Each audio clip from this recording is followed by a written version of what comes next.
Here we are. Just finished burning these with my blowtorch. This, of course, is where the bayonets will go in to hold up the Mauser, but looks pretty good.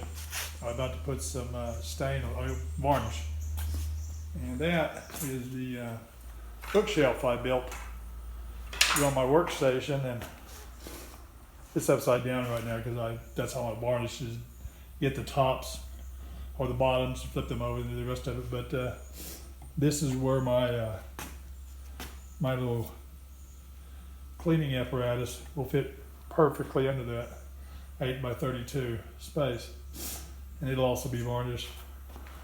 This is the front of it,